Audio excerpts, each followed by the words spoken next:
Communications Advisory Committee, I find that due to the state of emergency declared by the governor as a result of the COVID-19 pandemic, and in accordance with the governor's emergency order number 12, this public body is authorized to meet electronically.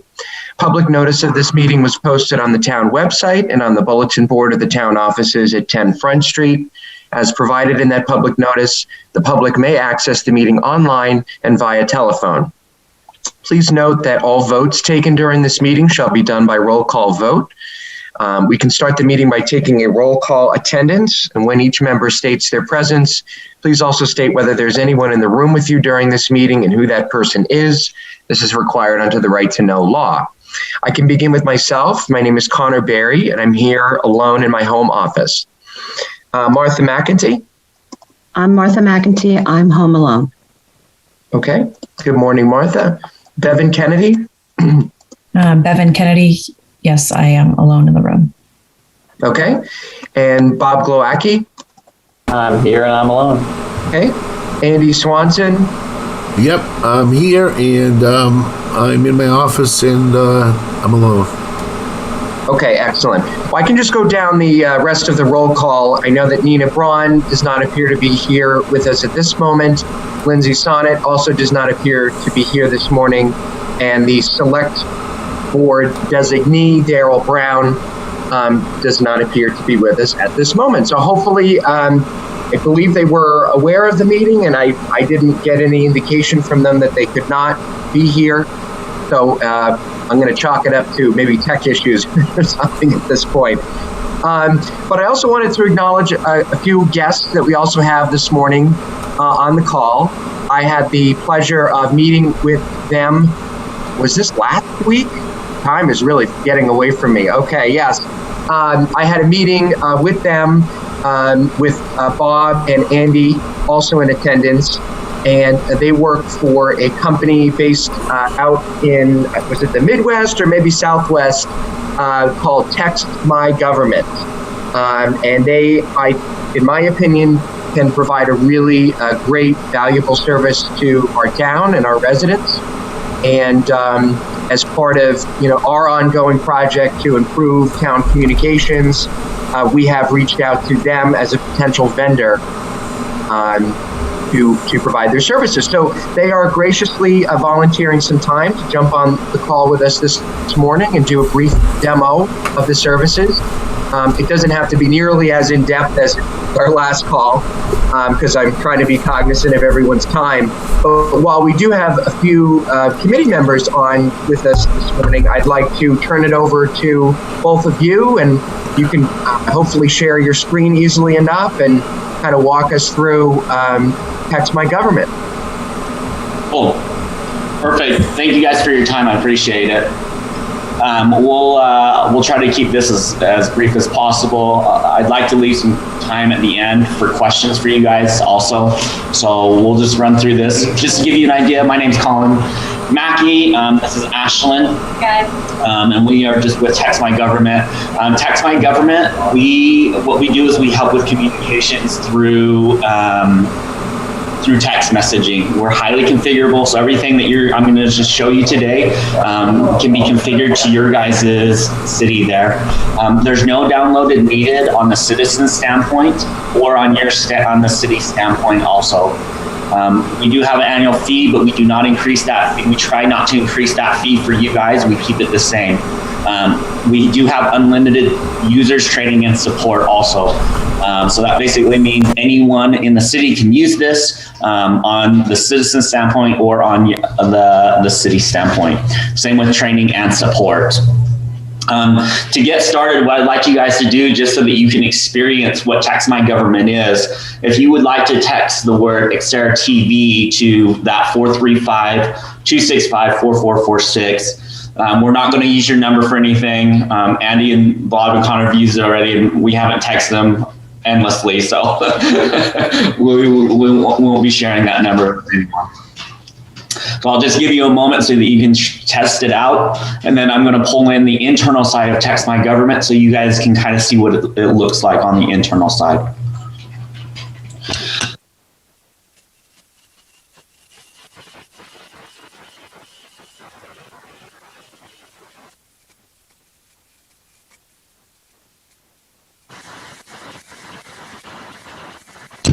All right.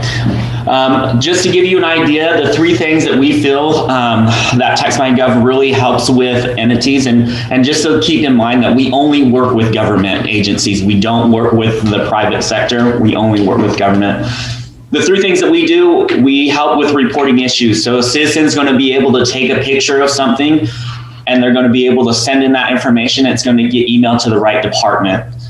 We're also going to make it so a citizen can find information. Just like you text the word Exeter TV, we can link any information to a text message and send it to the right, give you the right information as a citizen standpoint. And the final thing that we do with Text My Government is we make it so that you can, the city is going to be able to send out notifications to the public, either emergency notifications, or they're also going to be just out sending out general information. If everyone has that number, hopefully you were able to receive a text message back. It should have linked you right back to the TV station information for you guys. So that's just a brief example. I'm going to pull in the internal side of Text My Government. Just to give you an idea, we are going to give you guys a local phone number there. So that will be a 603 number. Now we can make it a vanity number also for you. It's just really up to you how you like it. We keep track of all your messages. We are FOIA compliant. We don't sell your data. We don't own your data. You guys own that data. So anytime you need public records or information along those lines, you have full access to that. Right here is what, and just to keep in mind also, this is what no citizen would see this side of it unless you gave them access to it, which I highly doubt you would ever do. But this is what the city would be looking at. You'll be able to see the recent log, what people have been texting in. You'll also be able to send out a message to your citizens if you would like to. I am now going to pull in the one-word responses. As you can see, I've got 5 pages of one-word responses. Now, all these words are linked to information regarding each one. So, for example, if you guys did chicken permits, you would be able to link the information about the chicken. Martha, I think you need with the chicken permit.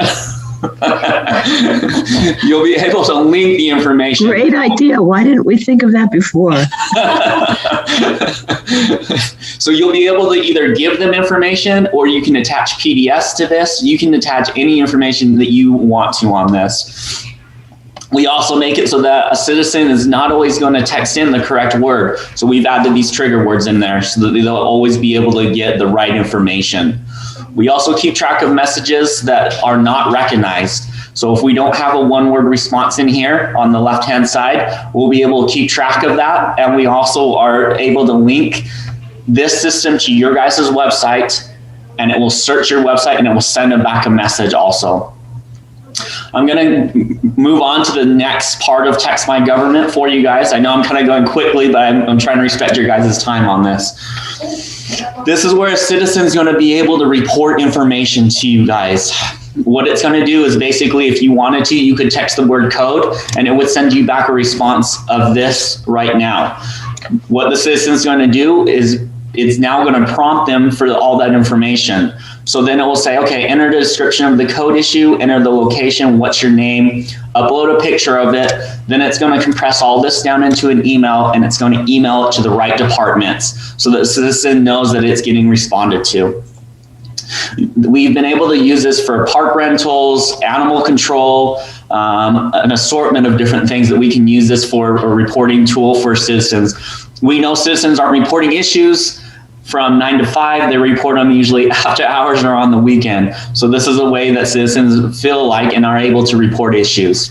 The next part that I'm going to show you is going to be our notifications. Now, this part of our notification is where citizens are going to be able to opt in and receive information from the city itself or from the town itself. Basically, what's going to happen is a citizen is going to be able to opt in and receive these notifications just through these keywords. So if you were texting City 1, you'll be able to get an alert about anything that's happening with the city alerts. There's multiple departments that we can create for you guys. So, for example, we can create just a staff members one where only staff inside the city are getting notifications about, go ahead. Or I was gonna say, you guys had a hard time with the Zoom link this morning. Instead of receiving an email that gets lost, you guys can have a text message sent out to the communications committee, which would be super helpful in times like this. All you're gonna have to do to be able to send out those notifications is you're gonna have to go through here, click on the spot that you want it to go, delete it out, and put in the information so you could attach that Zoom link right here and send it out virtually via the text. So those are kind of the three things that we work on with Text My Government. I know that was really brief. I definitely showed Bob and Connor and Andy a lot more of this. Was there any questions or any part of the programming that you would like to see more in depth?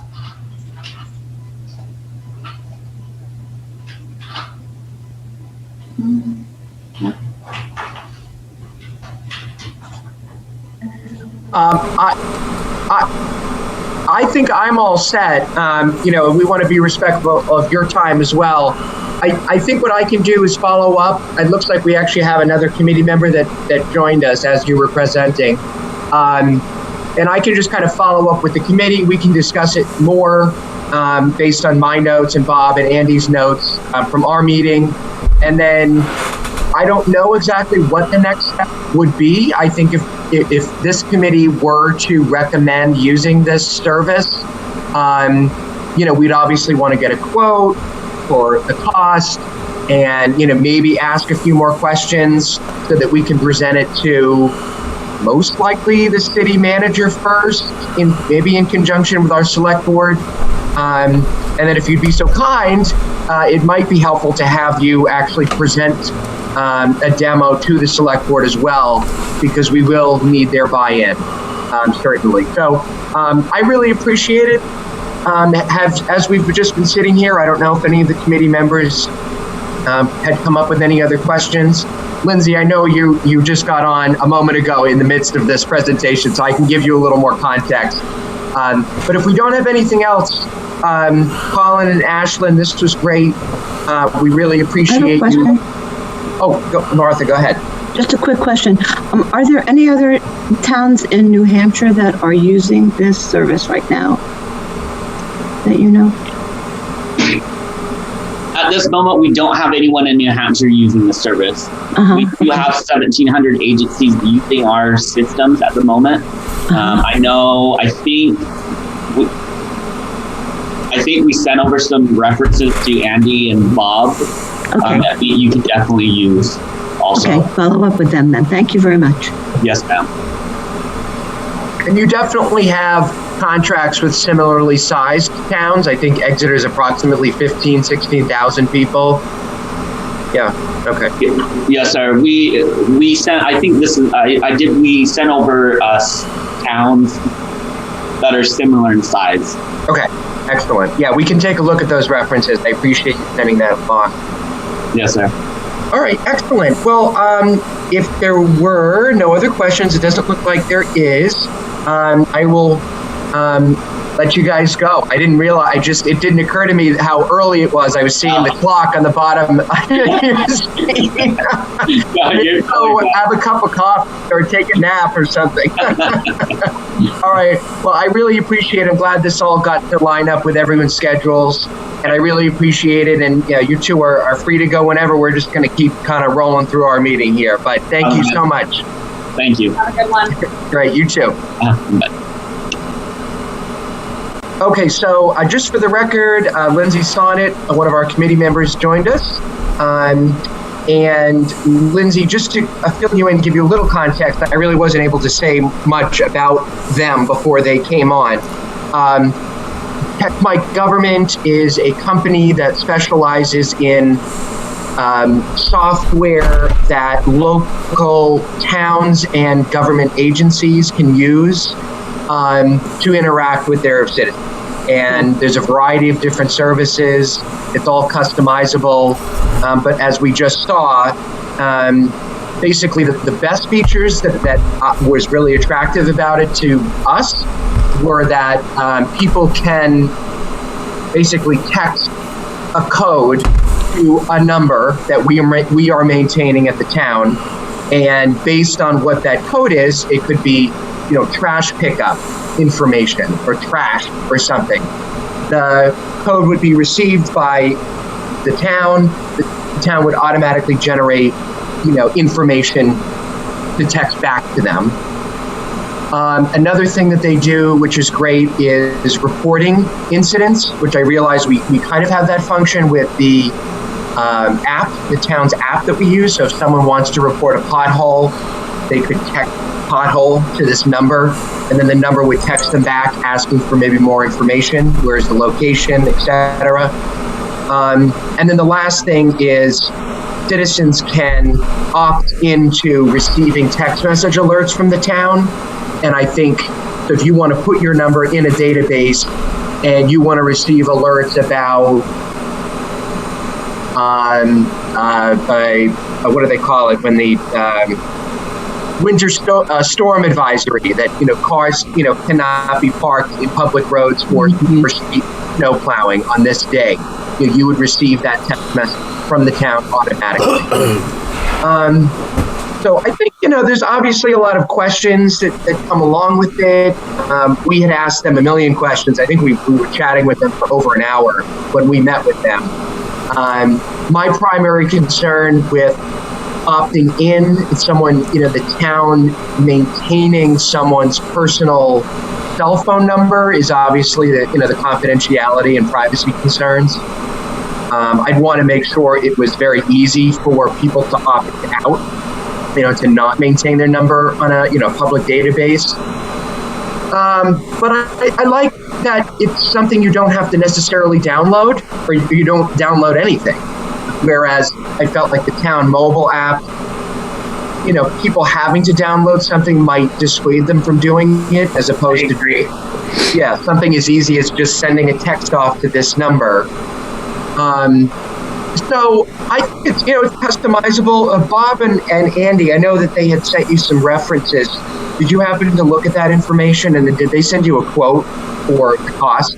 Yeah, they sent the quote and kind of two references. I haven't followed up with the references. They were around like some other towns in Colorado or something that had populations around 10,000. So similar, I guess. On the smaller side. But yeah, as far as price goes, it's pretty much the same as what we're paying now for this mobile app, give or take like $1,000. So, it was very similar. And my concern with this one is that there's no tracking or kind of analytics on the reporting side or on any of the stuff. So. Other than, staff going into the back end and seeing stuff, like if someone sends in that text about a pothole, there's no way to know, did we do that or not yet, where the current thing we have now does. You could, go in and you can change the status from, new to received, then received to in progress, like canceled, resolved, referred. There's so many different things, and it's all in the back end, and you can see that. But this doesn't have any of that. The big caveat to that is we have all these nice features with the mobile app. We're not using any of them. Did we seek them out, or did they seek us out? Andy, I believe they reached out to you, right? Yeah, I get a lot of sales calls.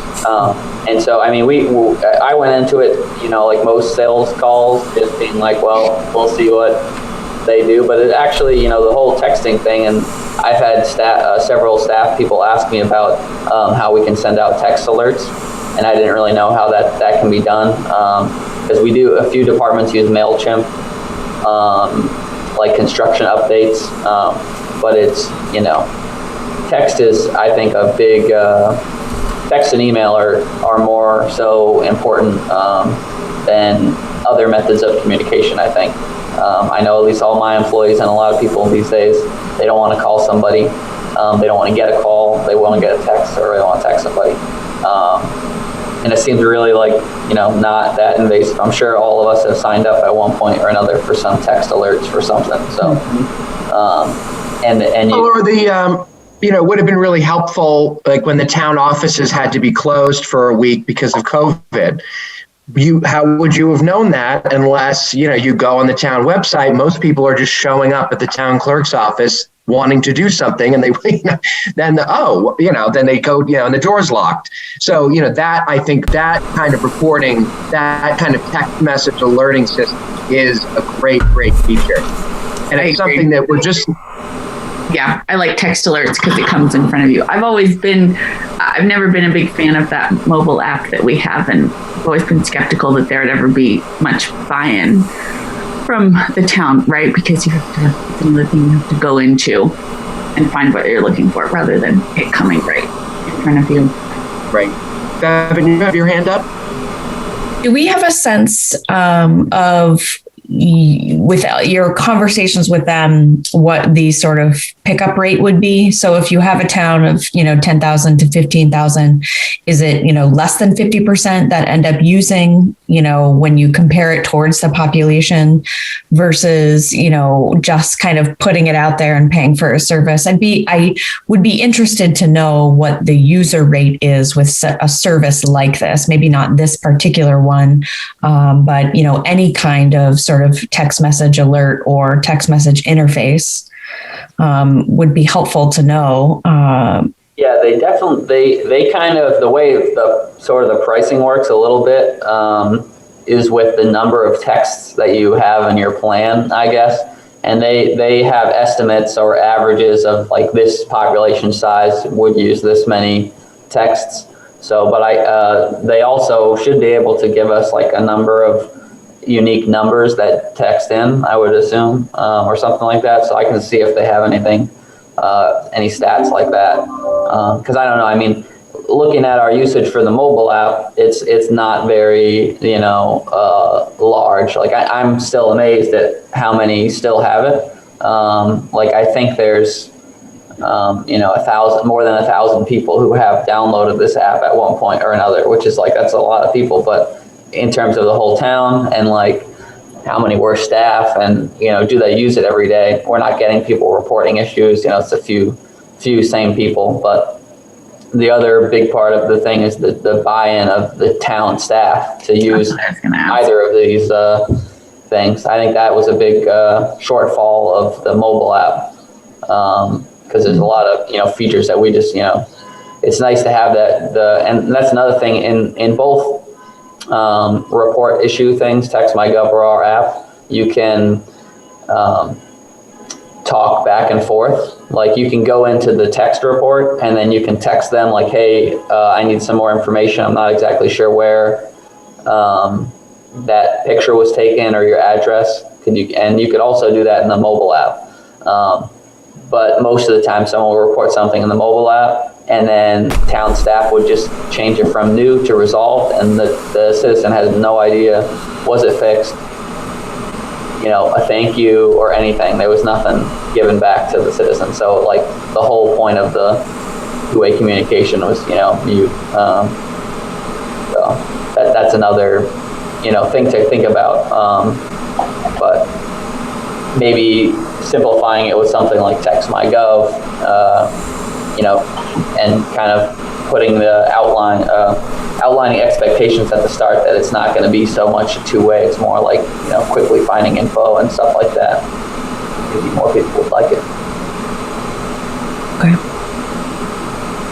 Also, the issue of paying for this service with money that would need to be appropriated through the budgeting process, which just ended, and so I'm not sure. I mean, we could reach out to Russ and ask, if the line item money that was already allocated for the mobile app, if that money could just be converted, and if we just decide, listen, the app just isn't working anymore and we'd like to retain these services, is that something we could do mid-year, or would we have to wait now 13 months? Yeah, I'm not sure. I think it would come down to, I don't know when the contract for the mobile app is up and when we pay that bill, but or like, notice we have to give them before we cancel those services or something. But definitely something to look into. But yeah, I mean, I wasn't thinking if this is something you guys even wanted to do, it would be a 2022 kind of thing. I think it's good to see things like this and then compare and contrast that to what we have and kind of fit this into that master plan you guys were going to come up with of, what should we be using? Is this something we should be using or putting resources elsewhere? Yep. No, I agree. And I think it's, I think it's the wave of the future. I think everyone tech now more than they call. And it's a good mode of communication. So if it's something that we could make work, and, obviously this is something we don't have to decide right away, but this committee, as far as I'm concerned, would be tasked with, making a more formal recommendation to the select board that this is something we would recommend. And, here's the costs, here's the benefits, and, they can make a decision. And it sounds like Colin and Ash Lynn, I think was her name, would make themselves available to do a demo for the select board in a public meeting setting, if that's what needed to happen, which probably would. Okay. I don't know that we're prepared to make a recommendation now. It would have been nice. Unfortunately, Daryl's not on the call with us this morning. It would have been nice to maybe get his perspective, engage if he has any, insight into whether the select board would want to do this. I don't see why not, particularly if it's cost neutral and we're just already spending money on the app that we could just use for software that's more effective. I don't see any particular downside, but I could not just be not seeing the whole picture. So in any event, we had a few other discussion items this morning. I will certainly put this on the agenda for our next meeting. We can think a little bit more about it and revisit it. Does anybody have any other, questions, comments, concerns on this? No? Okay. I think it's great. Andy, that, you did actually receive the sales call and bring it to us. That's great. I appreciate you finding that and doing this. So there's a few other things happening here, and I just wanted to give everyone an update on the summaries of the town warrant articles. I have received most summaries, but not all. And I know, Martha, I had CC'd you on, I know that you had some questions for Department of Public Works. I actually did as well. So I sent them, pretty substantive questions, and they did get back to me. And based on those responses, I know you edited your summaries and got those back to me yesterday. And I've not had an opportunity to put them, into some kind of master draft. But I wanted to ask, because I'm hoping this will be done today, tomorrow at the latest. And again, I don't have all the summaries. I think I'm still missing 3 or 4. What was the process last year? Did you send them to Russ and then he approved them? Or did you just post them to the website when they were done? We just posted them to the website and then the town Facebook page. Okay, perfect. Yeah. Bob, so what I will just do is once we have all of the summaries, I can give them to you. It seems unlikely I'm going to get all of the summaries today, but the ones that I do have, I can finalize and flip them over to you, because it's probably better to just get these up sooner rather than later on a rolling basis instead of waiting for the fall. Is that okay? Could I just email them off to you and you could just post it to the website and the Facebook? That's fine. Okay, excellent. Well, so Connor, I assume that you're reading behind everyone and editing for consistency if necessary. I mean, I know Martha and I had a back and forth, which was helpful just to remind ourselves that the idea here is to create something that's reader friendly. It's a summary, so it shouldn't be exactly what it was before.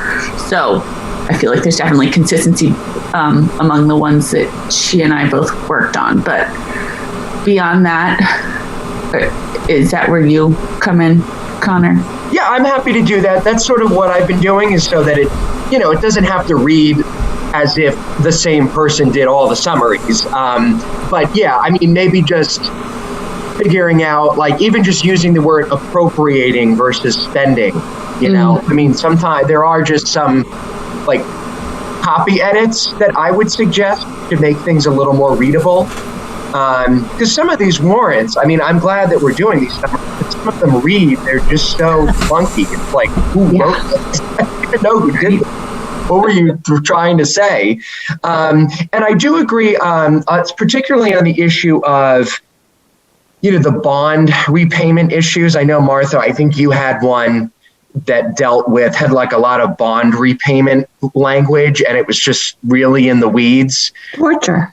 Yeah. It might just be better to just explain the cost and then the impact. I mean, I understand that bond repayment is an issue and it's not irrelevant, but for someone going in and just deciding whether the town should be spending money on it or not, it's just, maybe we just give them the information.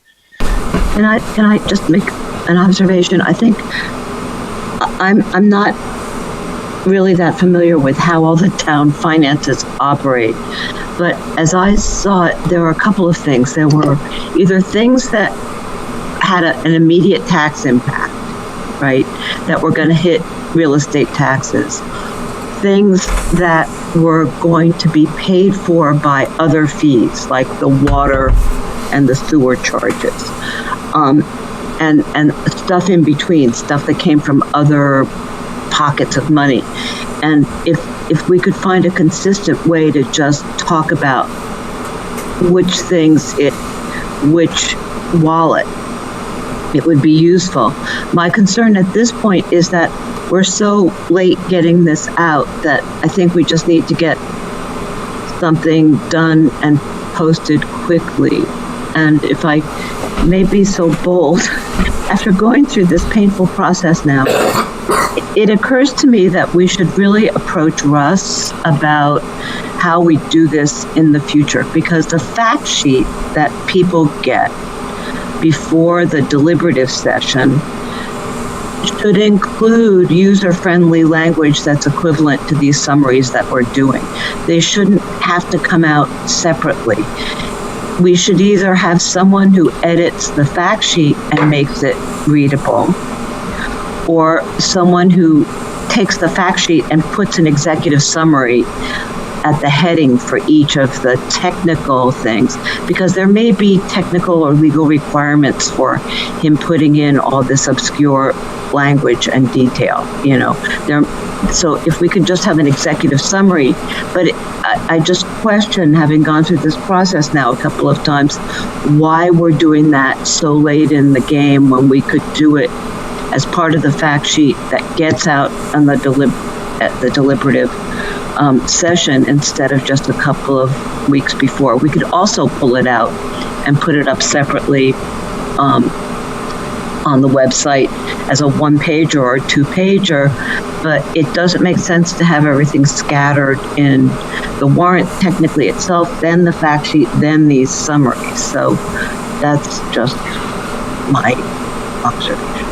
So if we can take out the bond information, I say great, but we just need to show the financial impact in some, one-line way for each one of these things. And I'm not an accountant, so I'm not sure my effort at doing that would be accurate. I agree with that.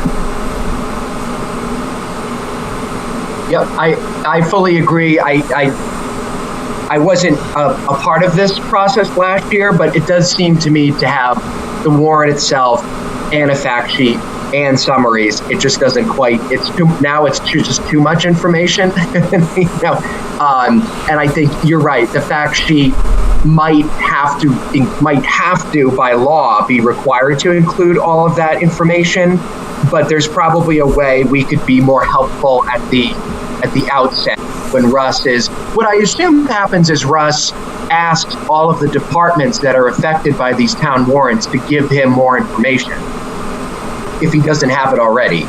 And then they write up a kind of a technical summary and give it to him. He compiles it and then he just publishes it. That's what I assume happened. Yeah. I mean, don't get me wrong. I think the fact sheet is really helpful. It's got pictures, it gives some of the history and all of that. It's just, adding our thing on there as a separate layer seems silly, and I'm especially sort of concerned that we missed the deliberative session too. Well, historically, we've done this after the deliberative because everything can change. So that fact sheet is done for the deliberative and not for the election because stuff may have changed. Like there's, I don't know if it's in the fact sheet about the, one of the articles was changed because it was, a typo. That was a pretty big typo. I get that, but people, before people go to the deliberative session, they might want to have things translated out of the technical legalese that infects the warrants themselves. Yeah, I would definitely, I liked your suggestion, and maybe Connor could reach out to, Russ in a couple weeks, like after all this, and, start the process. Because, if it could just be something in that fact sheet, then we're not, basically recreating that fact sheet every time. Because, maybe it just needs a little summary on there for each thing. Yeah, just a suggestion to make it, Yeah, changing the workflow so that the communications committee is involved earlier on in the process and can be more helpful to Russ in creating a fact sheet that also includes the summary, so that we're not releasing a separate document later on. And you're right, now we're only a few weeks from the election. Okay. Yep. I am happy to send him an email about that and have a discussion. That's a good suggestion, Martha. I think that would make everything much more interesting. I have a somewhat hard stop at 10 o'clock this morning, and I know other people usually do as well. Bob, in an email exchange we had, you indicated that you had some suggested improvements to the town website that you wanted to present. Yeah, and I mean, it's I'll just go through that super fast.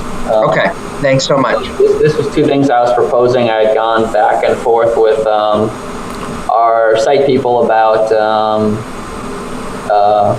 what possible things we could do with the website, and one common complaint, people didn't know where to find meetings or what meetings were that day. Me, I always know you go to view meetings or you go to boards, commissions to go to the agendas. And right now we have this calendar thing here. So, you have to click view events to go to the calendar, or click view meetings and then scroll to find it. What I was thinking, basically if you took these two buttons and moved them down here, and then you had a box right about here, that would just list the next upcoming 5 things automatically. Like it would just pull it in. So then you go to our homepage, today would show this meeting, the police stakeholders committee meeting, and then it would show meetings for tomorrow. So it's right there, and it takes you right to the page. And I think that would solve a lot of issues with people who they know to go to our website, but then they're like, what do I do? Like they can't search, they can't click around because then they're going to get lost or something. Even though I think we do have it pretty logically organized, because there's you can click here, or here and get to the same spot. So it's really like in your face, but that would be really, really in your face. The other thing is this latest news, which in the background, different town staff are always, fighting to, hey Bob, can you put this on the homepage? And I'm like, sure, but you can only put 4 things at a time on there. And you also have to click this button. So how many of you, I don't know if you guys knew that you can click this button to see something. So what I was proposing is this would be, as this expands, this would get brought over here. And then, it would say latest news, and it would have kind of like a thumbnail image of what it would, the page. So this would be cycling through. So you'd have a bigger image, and you'd maybe see dots here indicating that there's multiple ones you can click through, or it would automatically scroll or something. And then at the bottom, there'd be a latest news button, which, in case you guys didn't know, if you type in /news at the end of our page, you get brought to a news feed. And I'm trying to get other departments to start using this again. This is something we don't have to pay for. It's already there, where people just mark their page as news when they update it, and put the date that they updated it in. This is like, you just can scroll through and see all the updates, or, press releases, other things like that. But right now you have to know this URL to get here. It's not linked anywhere on the site because there isn't really a place for it. So I would put that here, view latest updates or something like that, and you click that, and it would actually, because this latest news is kind of a misnomer. These are just things I've manually put there. It's not, what is the most up-to-date information. But both those things, like one of them, I think the calendar thing would cost around $300, $400, and doing that thing is, $600 as a change to, and it's not included in our thing. So little things like that I think would improve the site a little bit, but there's a cost to it, and we don't have that money right now unless some other department or something was going to pay for it. But it's something to plan for next year. But also, if you guys had ideas of other parts of the website that you weren't, you thought could use a little change or spicing up. Sorry, I do have to jump off. Thank you. Thank you, Bevan. Have a good day. Yeah, I think those are great suggestions, Bob. I mean, obviously you understand the technology certainly better than I think probably any of the committee members do at this point. And I know that you have asked us to come back with suggestions for improvements based on other government websites. I've poked around a little, but I don't have anything concrete to bring you yet.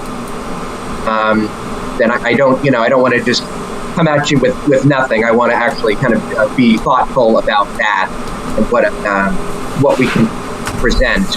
And then I guess what we would have to think about is any improvements we wanted to make.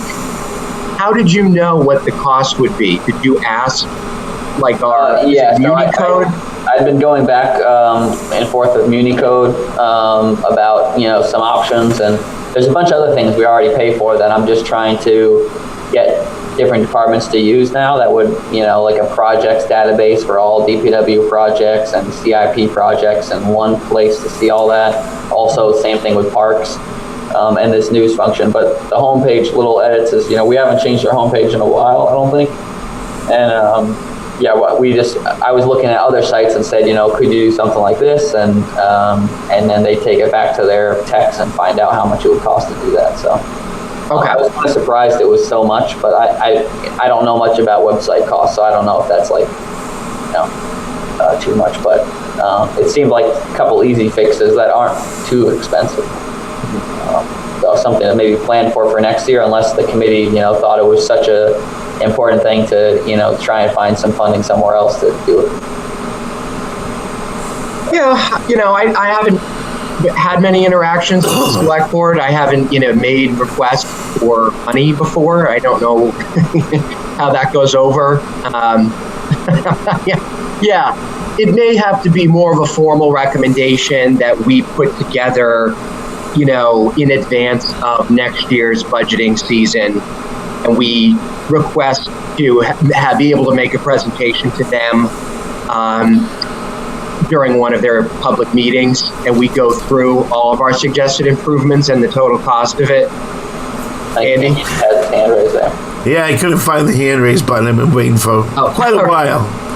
All right, so here's the deal. Last night, the chair of the select board said he was talking to some people about some web page changes. I just looked just now at the email that was about. It's a whole bunch of stuff about links, and honestly, I think somebody's drumming up some business. But I want to let you know that I think that we should let the select board know, even though they're technically in charge, they shouldn't be making these kind of changes at this point without understanding that we have a committee that's been looking into this. And beyond that, I also wanted to wholeheartedly wave the flag for ditching the app as fast as possible and moving over to the text, because the app's not getting us anything. And look, I've been a staunch defender of the app. I think it's the wave of the future for the younger people, but the truth is, 3 years, not very much use. We keep hoping for more adoption, and we're probably getting less. The texting thing is more direct information to people, what they used to. And let me tell you, I was dragged kicking and screaming into the texting world. So now I'm sold. It's a good thing. We should do that. Find out right away, when the money happens, because otherwise, this is a 3-year process. Maybe we can strike while the iron is hot and get it done in one. Not that any committees that never happens to any committees, but I'd like to see it happen. Bob, All right, I'm done. Do you have the contract with the app provider handy? I could try and find it, but I don't know if it's something I can pull up right now. That's fine. I agree. I do agree with Andy, especially if the money's already been allocated and we could just pay for it right now. So that could be a more urgent recommendation we make when we figure out how to get ourselves out of the mobile app contract and when we could sign potentially with this new service. Because the timing is going to probably have to be kind of, the stars are going to have to align, But I do agree, why wait through a whole other year when we have a great service we could use? Martha, was that a thumbs up?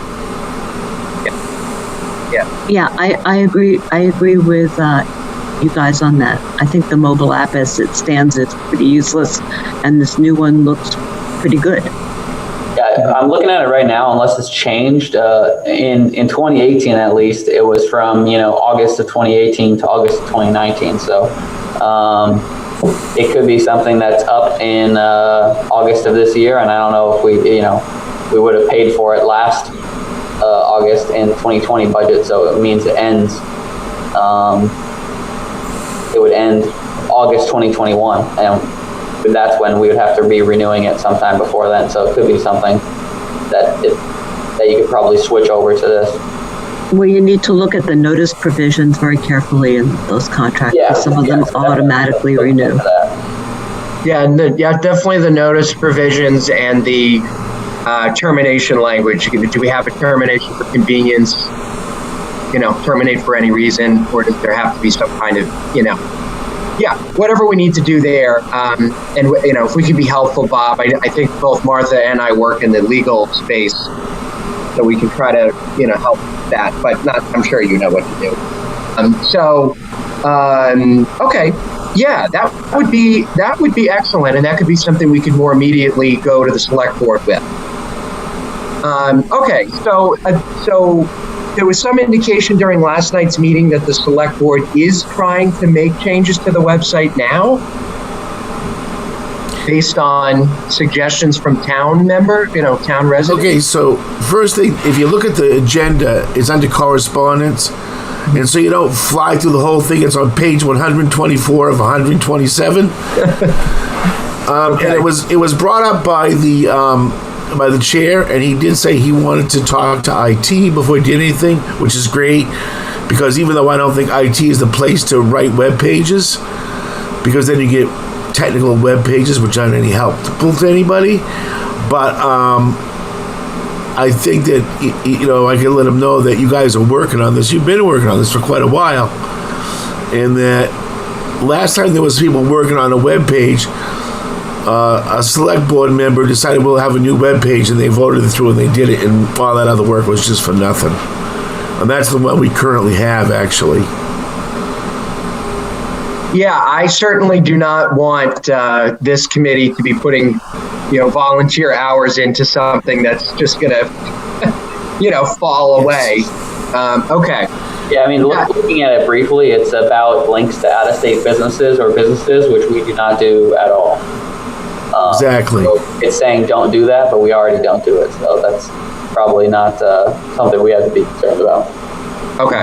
But do you know that the planning department hasn't done it, or do you know that the fire department hasn't done it? You don't know those. Yeah, we're not sure, but I'm pretty sure that we don't allow business posting. That's something we were looking into with the mobile app, was launching our business directory finally, because I think it'd be a great service for Exeter businesses during COVID. But if we were scrapping the app, that's something we wouldn't be able to offer anymore. Mm-hmm. Well, this meeting, unfortunately, was sort of poorly attended. I feel bad. Me too. I think we probably could have had some more input. Yeah, on that topic, if you don't mind, I know we're about to run out of time here, but I would probably urge you guys to think about just the best time of day and duration of meeting to accomplish what you guys want to do, because I often feel we're rushing through things. Because most people have this time doesn't seem to work for most people. Yeah, I'd be happy to reconsider the timing, because I think, during COVID, people have been more flexible because they've been able to work from home. But it might be better to take a poll and see when other people, who do have day obligations, could be maybe in the evening.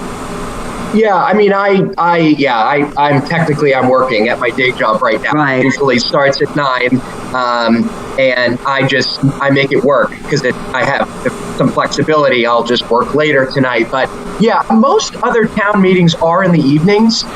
I'm on another board at 7. The select board starts at 7. So I would encourage us to revisit that. I think what I'll do is send out an email asking for times that work best to reschedule our next meeting. I don't know if we should wait a month, because I think we should get people's input on particularly this texting service and start initiating that process. So maybe within the next couple of weeks, sometime in the month of March, we can have another meeting. I will, make sure that the agenda gets posted. I don't know if there are days that work better for people. You're just looking out at your schedule. I know generally, if you were thinking evenings, you just take into consideration what meetings usually happen on those days, like Monday, select board, but that's every other week. Mm-hmm. Planning board, Thursday nights are pretty booked, Tuesdays are pretty booked, Wednesdays, Fridays are open, but, it could just be later in the afternoon, not in the evening, but, I could do a doodle poll or something that we could send out if you want. Okay, you could do a poll? Yeah, like a doodle poll or whatever you call it, where it's, different time slots and days, and people can fill out, see what works best for everybody.